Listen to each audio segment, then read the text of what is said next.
So I have two amazing, really fun people joining me today. And in fact, I didn't say this before, but you guys are my very first interview of 2022. So I was getting my stuff together, my act together. And I'm like, wait, I need a piece of paper and a pencil. Oh, I need to plug in my microphone. So without further ado, I'm going to welcome Meredith and Joseph, and they are the hosts of a really fun podcast called Are You Waiting for Permission? So you guys, welcome. Thank you. Thanks for joining me. So I was on their show, everybody, and you have opportunity to listen to it. It's on any podcast venue, right? And we now have it on my website, susanburrell.com. But we had so much fun in that conversation. I had to have these guys on because they're two amazing people. So first of all, why the title for your podcast? What brought that about? Were both of you like standing around waiting for somebody to give you permission? I was waiting for Joseph.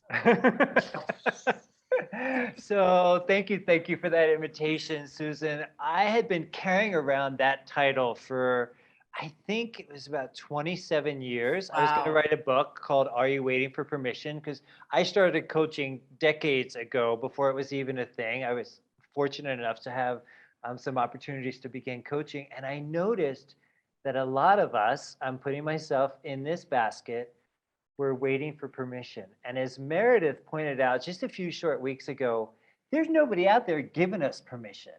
Like there isn't like a role member. So we went back and forth when we wanted to do a podcast. And Meredith, you could speak to this as well, but we kept sending texts back and forth. Like, hey, can you come up with 12 ideas for a podcast? And then maybe we'll find one. And we did that for a while, right, Meredith? Yeah, I would say for a week. Mm-hmm. And then it happened. And people have really resonated with the title and the idea of permission. And interestingly enough, the more that Meredith and I read, because we're in the same book club together, there's a lot that comes out about permission in different books. And well, I got to tell you, the reason why I said yes to your guys' show is because I am the oldest child, right? And so I had to be Miss Perfect, straight A's and all this stuff. Where that came from, I don't know, except my parents must have downloaded it, or it was generational, which we're going to get to later. But I remember I was in my senior year of high school, stressing about college exams and admissions, and I was a basket case. And my mother one day I'm getting ready to go to school, and she goes, "Why don't you just ditch school today?" I'm like, what? She said, "Why don't you just cut class?" I'm like, what are you talking about? You can do that? Exactly. Who does that? And she said, well, you need to, just don't go to one of your classes and go into town and get a frozen yogurt or something. I was like, I went to school going, my mother is like this horrible person ditching school. And so here I had this permission to ditch school and I didn't do it, but that's how rigid I was when I was younger of, well, I can't do anything until the authorities, the people in charge, tell me I can. So, and then the pendulum swung and I just do whatever the hell I want, but. Good for you. You're our kind of lady. Well, so were you guys at some point in your personal lives, were you waiting for permission, like permission to do whatever your little heart's desire? Meredith? I don't feel like I feel that I've been really good about giving myself permission for the most part throughout my life. Of course, there's places where I wish I had given myself more permission to own my power, if you will, or to use my voice. I think those are things I'm still working on. I hope that I'll be working on that for the rest of my life. But I would say I've taken some pretty profound leaps of faith in my life that a lot of people wouldn't. I usually get an idea in my head and I just go do it. Like I wanted to move to San Francisco. And I remember my dad was like, it's an expensive city. How are you going to make money? He kept putting up all the barriers of why I shouldn't do something. And I said, look, I'm going. I don't know. Like, I'm not asking you to pay for it. I'm in my early 20s. I'm doing this. And he rented a car. He said, fine, then I'm driving you out there with your furniture. It's going to be me, you, and your mom. And you have 2 days to find a place. And if you don't find one, you're coming home, because he was scared out of his mind. Right, right, right. And we get to San Francisco, and I found a place within like the last hour. It was like dusk. And I found a place at the base of Solano Avenue in Albany, right on the border of Berkeley. And that's where my life started. And I was fine. And I remember my dad at one point, a few years later, he's like, I got to tell you, Meredith, I just never thought you'd be able to do it. So I've always had that mentality. When I wanted to go to Chicago, I just went to Chicago. When I wanted to get in an RV and drive around the United States with my husband and my daughter, and in Mexico, we just did it. And it's not because we're like oozing money. It was because we figured out how to make it happen, because it's what we wanted. It's what I wanted. And now we live in New York City, and we're two artists and entrepreneurs, and we have just figured it out. And I'm lucky because I also married a man who's also has that same mindset. Let's just figure it out. And has it been easy the whole time? No, it hasn't. There's been times where we've had like hardly any money in our bank account, but we've been fine. Wow, that speaks a lot of faith and trust to me. And I think you're very brave, Meredith, because I would not have done any of that. It took me into my 50s when I finally said, that's it, I'm divorcing my husband. That's when I started to risk more. That's when I really said, okay, well, I guess I want to go to Scotland.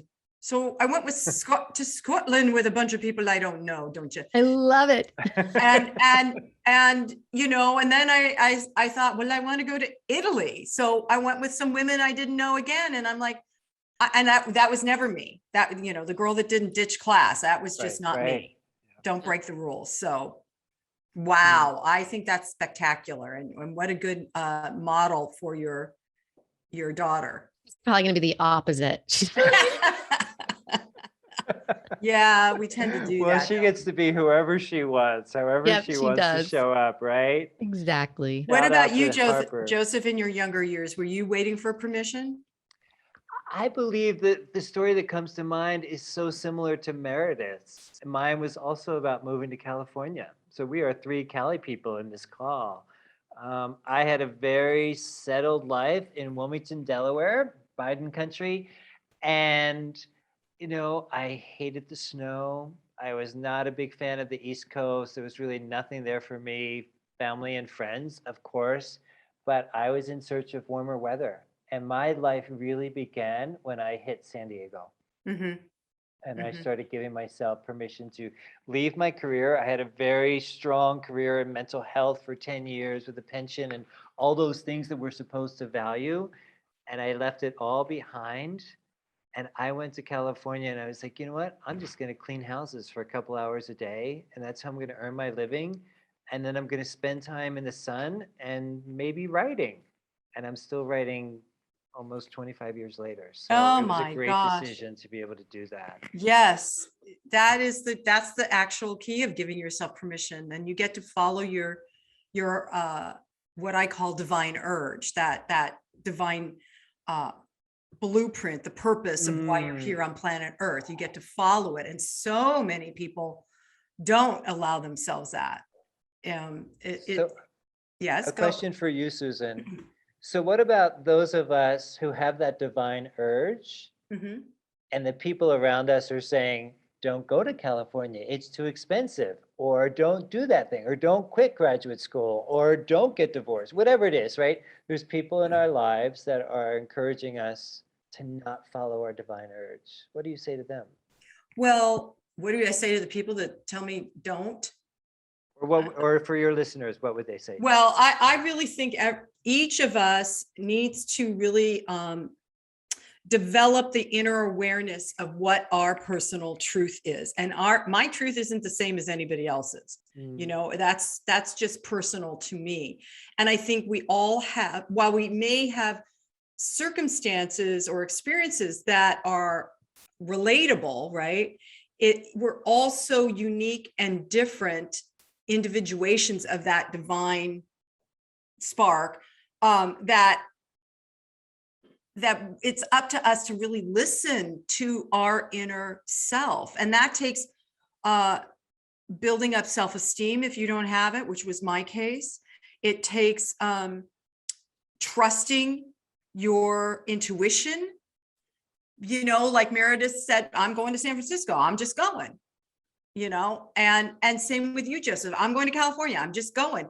And so there's so many people that don't trust themselves. So they are waiting for the authority figure, the boss, the CEO, mom, dad, whatever, to tell them what to do. And my life is happier because I listen to myself. And during this current pandemic, I don't listen to the media. I don't listen to the news. I don't listen to the people that don't live my life trying to tell me how I'm supposed to live my life. Does that make sense? So in my older years, I've become, instead of the good girl, right, I'm the rebel. I'm like, I'm going to do whatever the hell I want. Because I've lived long enough to realize the way I did it before didn't work. And I think that's true for a lot of people too. Right. You know, to recognize, wow, what I was doing wasn't necessarily good for me, or wasn't the thing that was fulfilling me. And people like you guys that find that inner awareness, like Joseph, I'm so in awe of you that you started writing so many years ago, and you still are. And it sounds like it's the thing that brings you not just happiness and intellectual challenges, but it gives you freedom because you're doing what you do. I think that's true for everybody. When we start doing what it is we're here to do, then freedom opens up doors. Like you were saying, Meredith, you guys just said, let's risk it. Let's just go for it. And then it sounds like doors would open. There's a quote by Goethe that says something basically of, if you keep your eyes on what it is you want and you follow that, then the universe brings to you everything you need in order to pursue that. And again, that goes back to trusting, right? Trusting that the universe does provide. I think I believe it's about trust. And I also believe it's about patience. I feel that many of us want the parachute to expand the second we take a risk. I love that visual, Meredith. And it doesn't, it takes a while, and it's one step in front of the next. And that's taken me a long time to figure out, because I'm not a very patient person. I'm a very immediate, impulsive, sometimes to a fault. Sometimes it has definitely has been a wonderful gift that I have those impulses, but no, it's one step at a time, and patience and focus and consistency and showing up. Yeah. And having that objective really clear, that goal really clear. And maybe that goal shifts, but it doesn't mean you failed. I feel people need to take the risk and just understand it's going to take work to get to where you really want to be, but you have to take that first step. Yeah. You know, it's interesting. This year's theme for Empowering Chats is re-emergence. And so I've been exploring that. What does that mean to me? What would it mean for everybody else? And I think that people taking that risk, you know, just doing one step at a time, there still are so many that don't want to leave the house. You know, they don't want to leave the thing that they've now become accustomed to.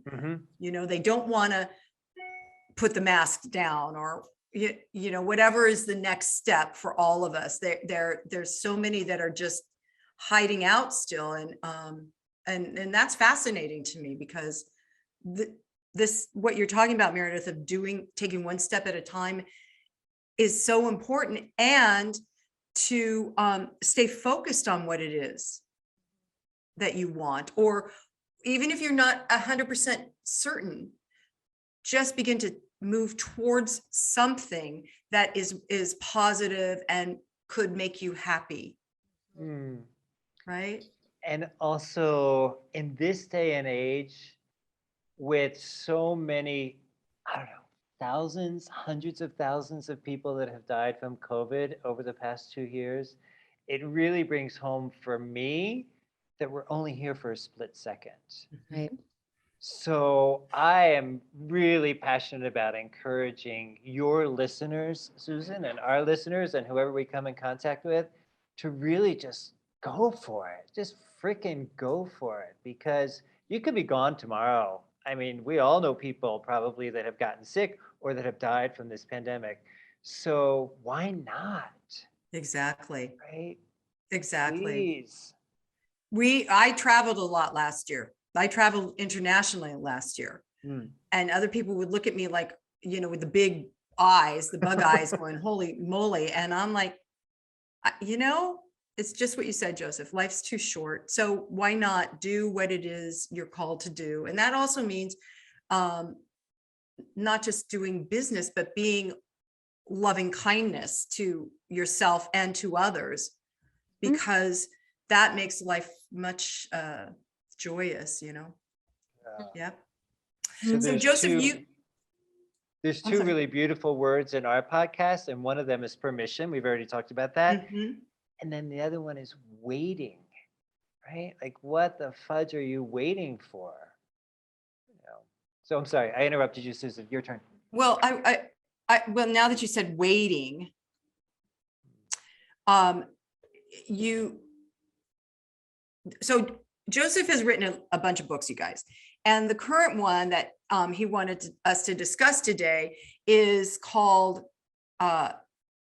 Rest, The Art of Doing Less. I love that title. So let's chat about that. And then I want to jump over, because the waiting piece, I think, is also integral to what you've been working on, Meredith, this waiting. So, but Joseph, so this rest, the art of doing less, does that mean I get to take a nap every day? Because I am kind of doing that already. But yes, it does. Absolutely, good. It does. So you do not have to wait for anybody's permission.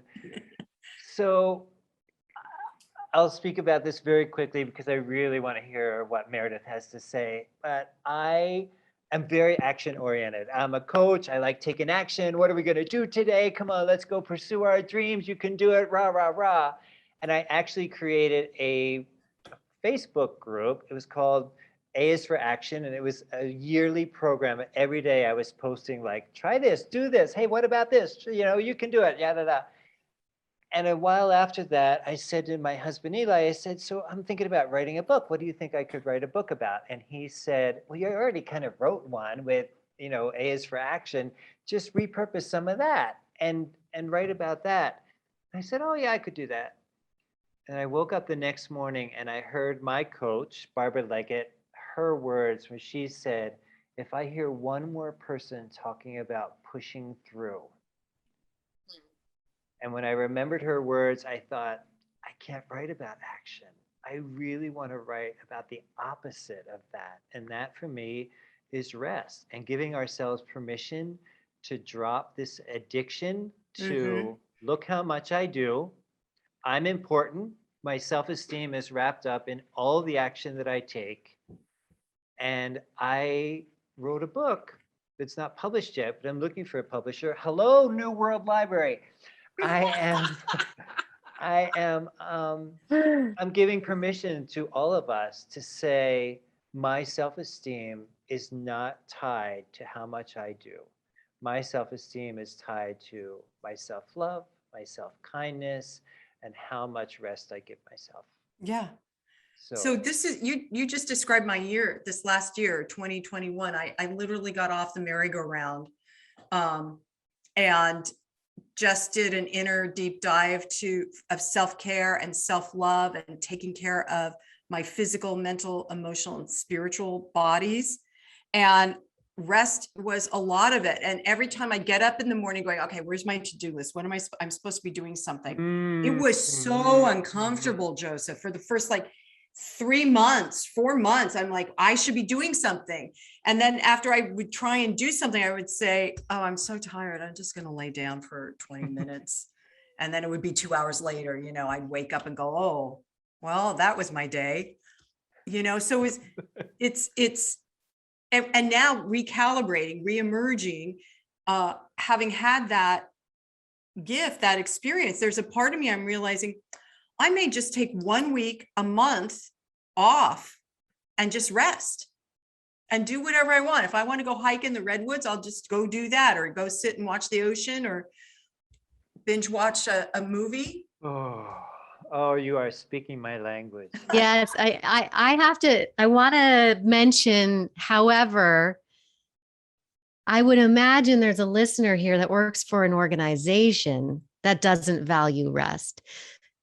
So I'm curious, Joseph, if you can speak into, what do you say to the person that gets exactly what you're saying, but maybe leadership or their manager or their culture that they come from that supports them and their family doesn't value rest in the same way? And that, because we're seeing that it's a big deal in organizational culture right now, burnout and burnout prevention.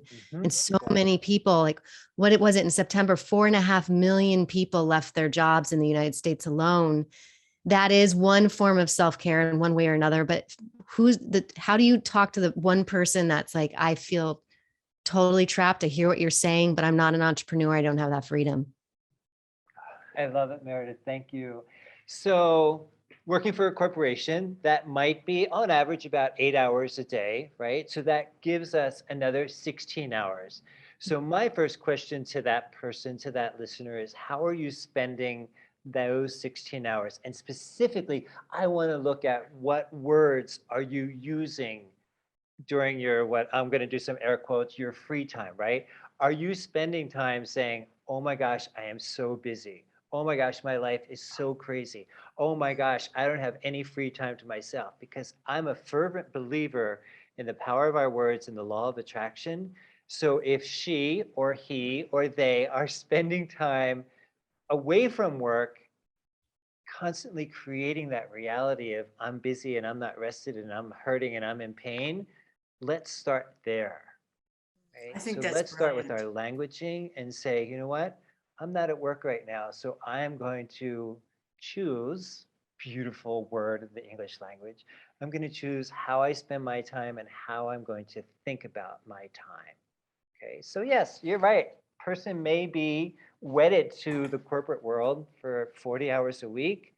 That's a big thing. That's a big commitment, right? And yes, they're supporting their family with that. So in those moments of grace, in those moments of not being at the job site or at the office, how are you spending your time? Because it's your time. So let's give ourselves some grace around that and begin to co-create moments of rest and bliss so that when you show up to the job, you are feeling more fulfilled versus, oh my gosh, I'm so crazy, or whatever it is. Beautiful. And I love that, Joseph. I've also heard, I have a relative who constantly says, it's killing me. It's killing me, you know, and watching your words, whether it's his job or the pandemic or a relationship, it's killing me. To watch how you speak out into the universe, like you just said, it's a co-creation all the time. And so I love that that the question that becomes, so how am I spending my free time and what brings me happiness and joy and bliss? I love that. What am I saying to myself? What am I saying to myself? We're our harshest taskmasters in a way, and or critics and judges. So yeah. So the rest, the art of doing less. So asking those questions that you just asked, that's a beginning point. And is it also about slicing off? Do you know what I mean? Like editing out or slicing off activity? Yes. So one of the chapters talks about Donald Miller, a brilliant teacher and coach and author. And he, in his coaching, he asks, what's the number one word that all very successful people use in their languaging? And I, as an improviser, I'm like, oh, it's going to be yes. I know that. It's going to be yes. And he said it's no. Uh-huh. So we get to look at how do we say no in our lives? Where do we say no? And how do we do it without feeling guilty? You know, and we have to say yes to some things, right? Like we can't Yeah. leave the kids sitting outside in the schoolyard forever, right? We have to go pick them up. But there are other things that, again, I think it's wrapped up in our self-esteem. We say yes to a lot of things so that people will love us. Yeah. Right? I don't want to go to the bridal shower, but Mary will be upset if I don't go. So I'm going to go, even though I really need to rest.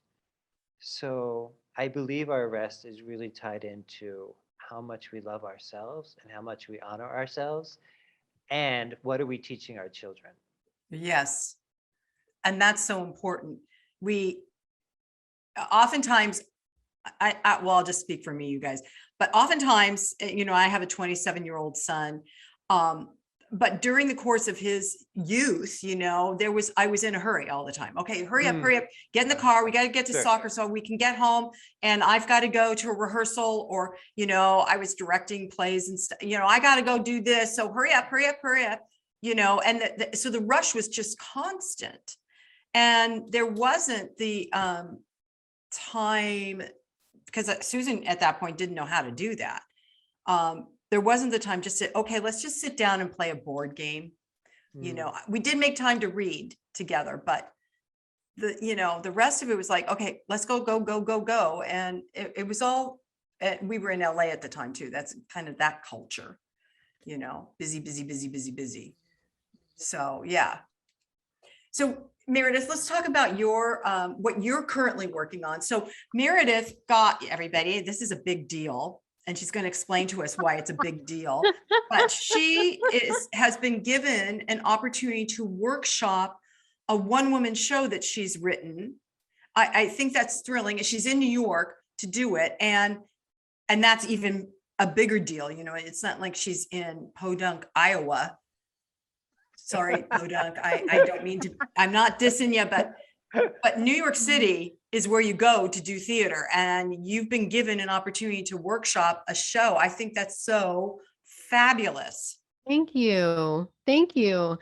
I'm excited. It's when you get space and people say they want to be help you produce something, I'm very happy because space is not cheap here in New York City. Oh, yeah. There's a wonderful organization called Culture Lab, and it's a multi-use space. It's a gallery. It's also, there's a theater in there. There's a lot of musicians perform there, actors. And so they have a residency, and I was chosen as one of the resident artists to workshop this piece. And the performance will probably happen around June or July this summer. And it's a piece I was workshopping before the pandemic, but it was a much more complicated piece. It was called Father Project. It is inspired by the death of my father, who passed away in 2011. And his death is still kind of a mystery. He had a brain injury, and he was in a coma for a month. And during that coma, my mother and I found out things that he was keeping a secret from the family. So I've been graveling with that. And he also had PTSD. He was a Marine in the Vietnam War. He was also a police officer for the Phoenix Police Department right after he got out of the Marines. So he lived in trauma for several years of his life. And when you're not properly treated for trauma, you leave generational trauma behind. And I have been investigating that. And I've realized in my investigation of just his story alone that I have actually been investigating it my whole life. I never felt like I fit in. I never felt I never understood why we lived in the suburbs. I never understood why I grew up in the town that I lived in, though it's a beautiful town and I've met beautiful people. I just never felt like I fit in. And partly it's because I didn't understand why people, I've just always had a hard time when I'm in a room with people that are not being truthful or transparent or authentic. And I always like, why is it everyone acts this way when the door is closed and then they act this way when they're out in public? It's like they're two totally different people. And that was modeled to me in my childhood, just through my parents and their friends circles. I was always just like, what that? And we're going to church, but my dad was just cussing like a sailor and drinking last night. And now all of a sudden we're all getting crammed into the freaking car and we have to go sit in a church. Why? Like it was always, all of it was really confusing to me. And then what they're teaching at church is completely opposite to what my experience is at home. And so my whole life I've been in investigation around that. So when this death happened, I had this show. I did a first work in progress. And for people who are listening, a work in progress is, it's not the final piece. It's a workshop. You're working things out. Actors have script in hand. I had a live musician, my husband, on stage, and I was working it out. And then pandemic hit. And I was like, God, there's just something about this piece. It's not resonating. It's not moving forward. The energy with it is blocked. It's just blocked. I don't know if I need to do it anymore. I was going to close the book on it, put it up on the shelf and say, maybe someday it'll reemerge. I don't know. And then I just saw an image. I got a newsletter and it was an image from another project that's happening in the Bay Area. And this woman's just sitting in this booth. It's clear. It's all see-through. And that's it. Oh my God, my show. That's it. And now it's a one-person show. It's me. The protagonist is loosely based off of my own mother. I love you, Mom. And loosely based off of these idyllic, like June Cleaver, and then also Elise Keaton from Family Ties, because she was in the 1980s. She was a progressive mom. She was an architect. She was raising 3 children. I was also named after Meredith Baxter Burney. So there's that piece too. So all of these little components. And then I want the nuances of the 1950s and the post, like World War II GI Bill, where we started to form these cul-de-sacs and these suburbs, and we started putting people in the ticky-tacky houses. Mm-hmm. And so that inspired me to do this show as the protagonist in a 7-foot by 10-foot, 6-foot high plexiglass room that's all decorated like it's from the 1980s with nuances of the 50s, and all the light sources are done on the inside of the room. And then the antagonist is played through two TV screens. And oh my God, I think that's brilliant. Yeah. And then it'll be all like, part of it is my thoughts, what I think something is, the stories in my head about what I think my husband's doing versus what the reality is. And so what I think is happening will be all in black and white. And then what the reality is will be in color.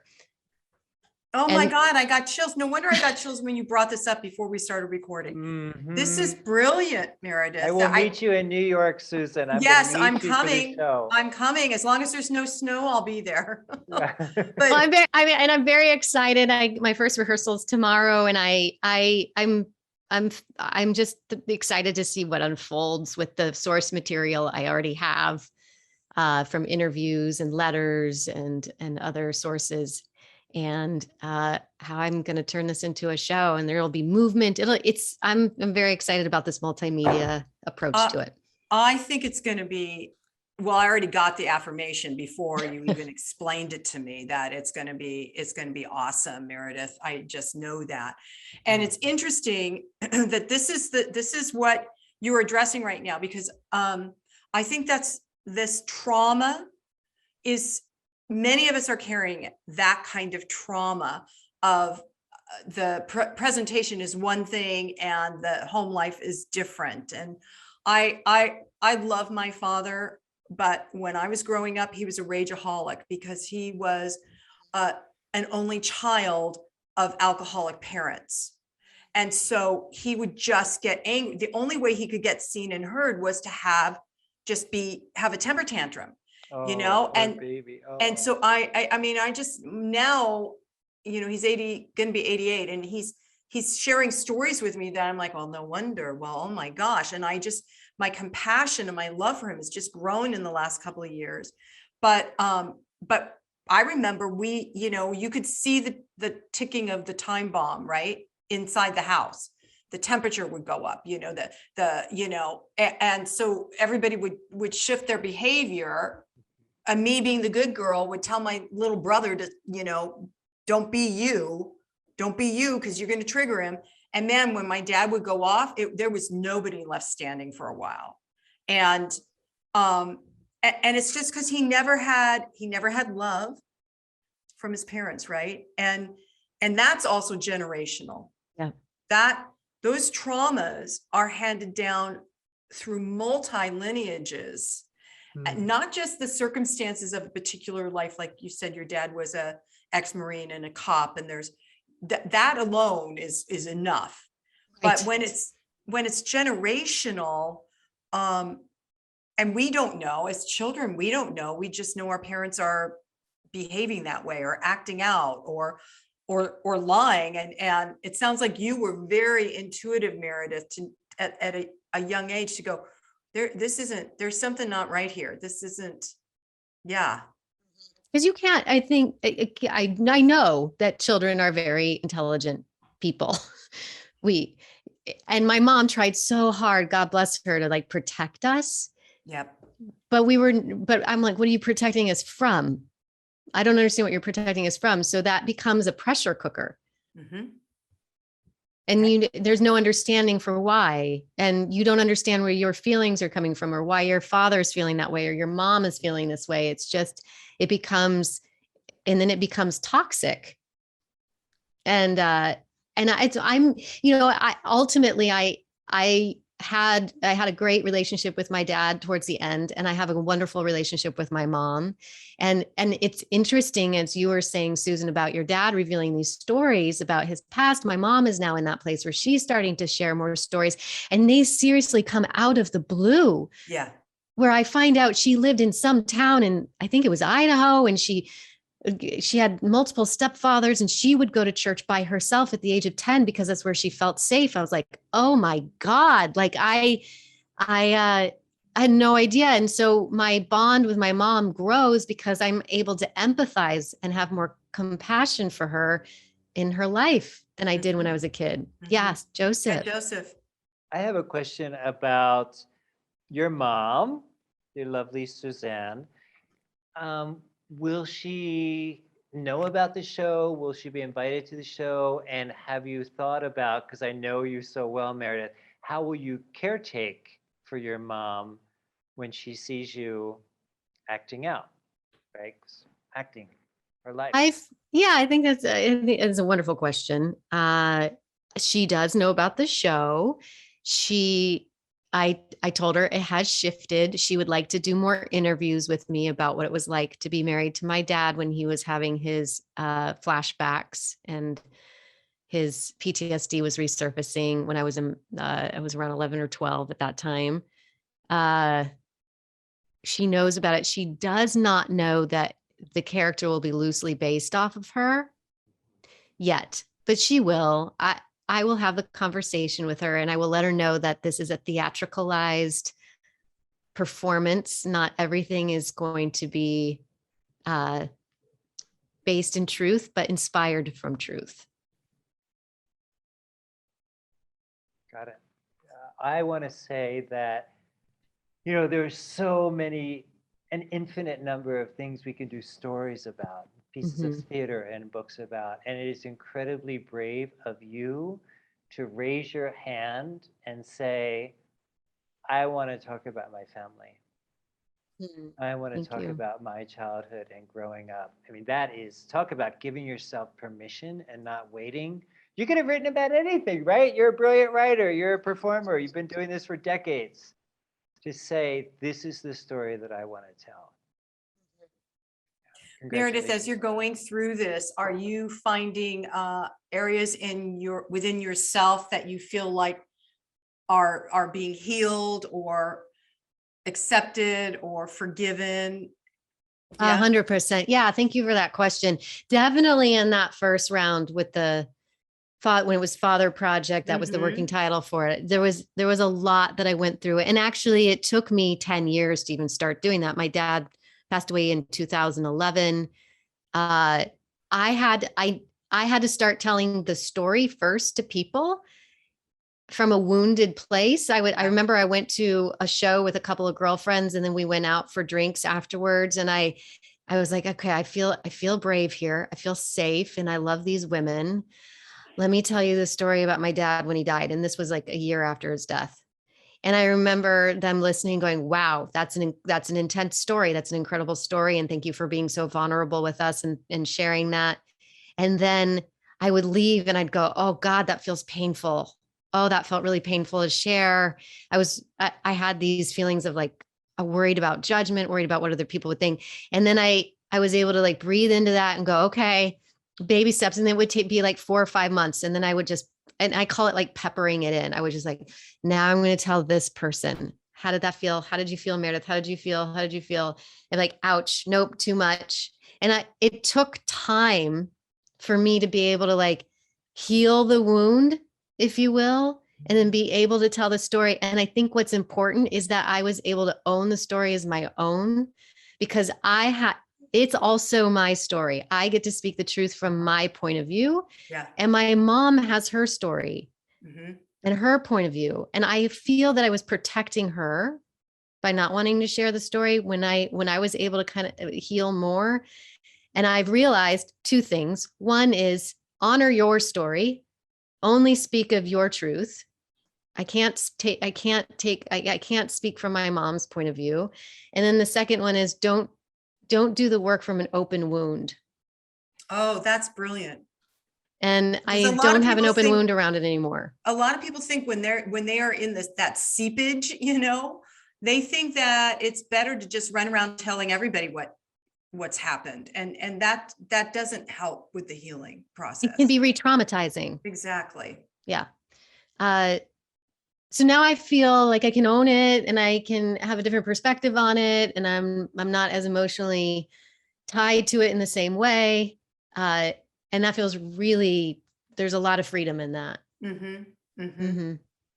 And so I just want to suggest also, not for your show, but some of the work that I was doing this, I don't know if I mentioned this to you guys when I was on your show, but I did generational healing work because I was doing daily meditations. I create guided meditations for clients, but also for myself. It's like if I'm doing some inner work or journaling and something pops up, I'm like, uh-oh, I better sit down with this and see what it is. And I go into these meditations. And so one point I was working on not being good enough, not having self-esteem. Well, where did that come from?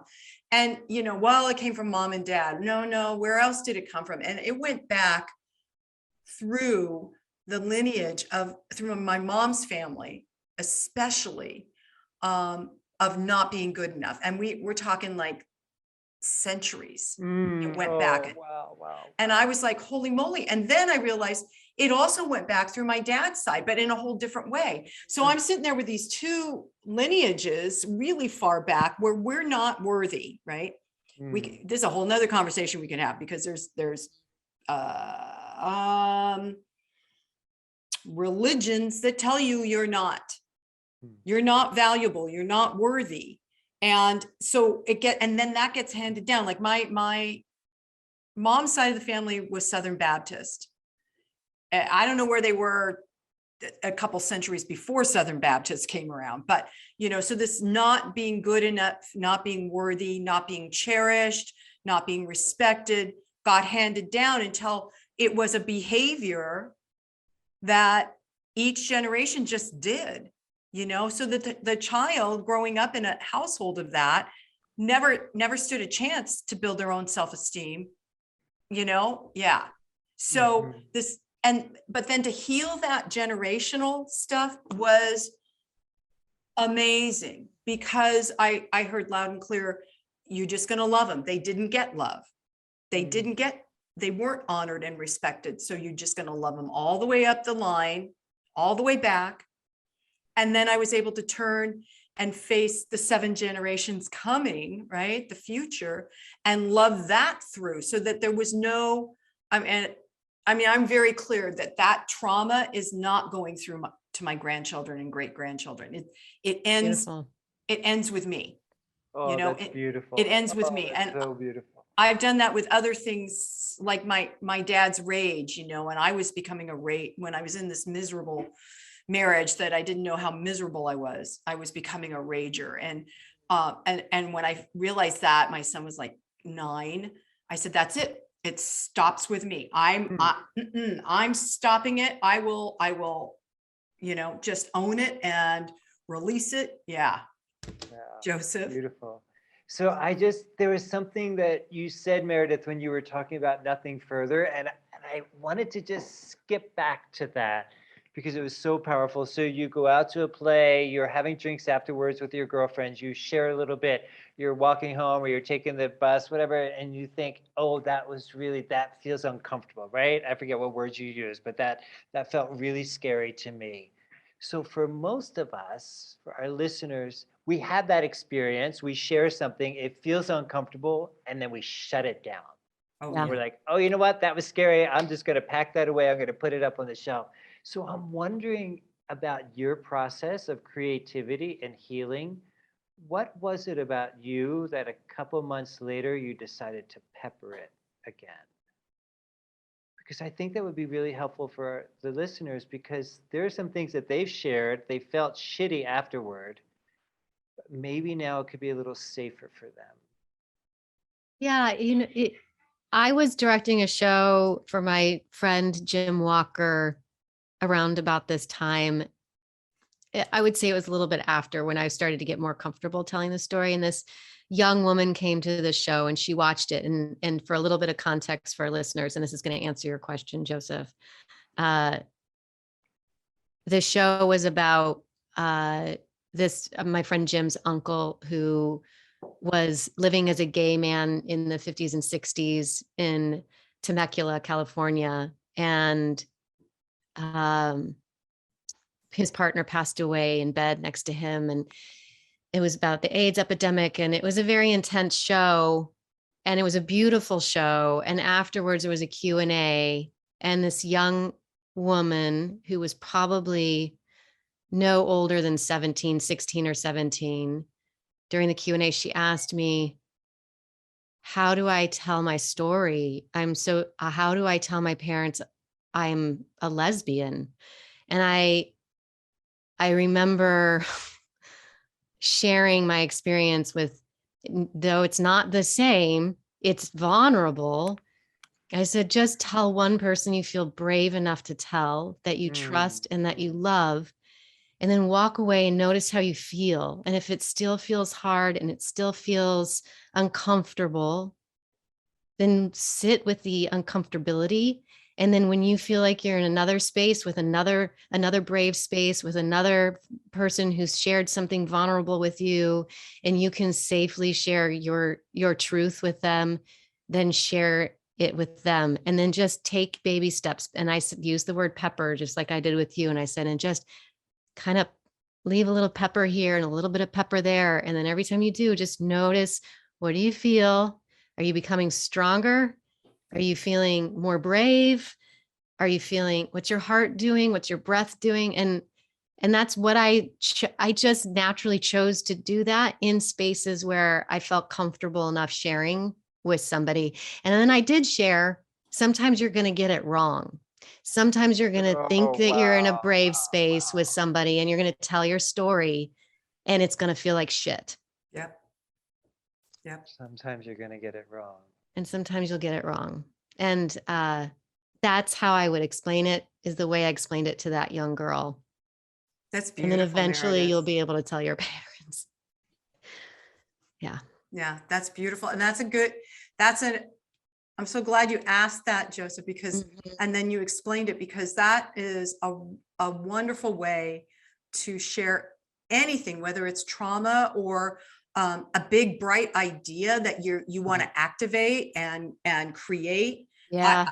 I encourage people to share that amazing thing that you think you're going to create with just one person and somebody you trust, and they love and respect you, so that you can have like an incubation period of time, and somebody's holding that bright idea, that vision for you while you work out some of the kinks around it, the do I want to do it thing. Sure. Yeah. You guys are spectacular. So are you. You're spectacular. And I swear I want to come to New York to see your show.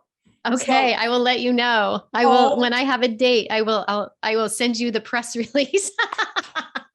Yes. Yes. Oh, please do. Yes. I used to have lots of friends that lived in New York. They've all come, to the West now, but The sun. yeah. They wanted the Yes, sun. I'm the person who's like, I'm going to move to New York and live in the winter. I love the seasons though. So I actually thrive in seasonal Yeah. 4-season weather. Mm-hmm. Good. Yeah. Good for you. That's good for you. So you guys that are listening, the podcast is Are You Waiting for Permission? And Meredith and Joseph are just so much bright light in the world. Thank you. Thank you. And I'll Susan. just share with your listeners that it's a guest-based podcast. So it's not just us two on mic, but we always have a guest, except for one time where we chose not to, tapping into their brilliance and their wisdom. So that's the format of our show. Yeah. And you guys are really good at it. You make it so much fun. So, is there anything else, anything you want to say? Is there a website you want people to check out, or? Yeah. Meredith, you go first. I'm going to speak for Joseph. I feel this need to say josephbennett.org is a website that you need to check out. And you also need to check out Joseph, you can give the information for this, but he has a writing retreat that sounds absolutely divine. And you need to talk about it because it sounds amazing. And Joseph and his husband, Eli, have a gorgeous retreat center and are the most amazing guests on the or hosts on the planet. So I'm now going to hand this baton over to you, Joseph. Yes. So thank you. SanMiguelRetreats.com is that website. The retreat is happening in April. It's already halfway sold out, which is amazing. I'm super excited about that. That's awesome. Yeah, we're only opening it up to 12 people for a number of reasons, because of space and COVID and safety and intimacy and sharing and vulnerability, some of the things we talked about today. So SanMiguelRetreats.com. It happens in April, and it's for writers of all levels. And we are looking at going to the pyramids and writing there for the sacredness of what's happening there, and going to the hot springs and having a ceremony about releasing some of our inner and outer critics, and going to the botanical gardens for walking meditation and writing. So it'll be a gorgeous, gorgeous How many experience. days is it, Joseph? 6 days. 6 days. Oh my God, I want to go, and I won't be able to, but because I got chills as you started talking about that. I was like, oh, but I do have a couple of friends I'm going to send this to. Thank you. I'll make sure you have the link. And then there's GrundeiCoaching.com, right, Meredith? There is. Yeah, I am a public speaking presentation skills coach for one individuals 101.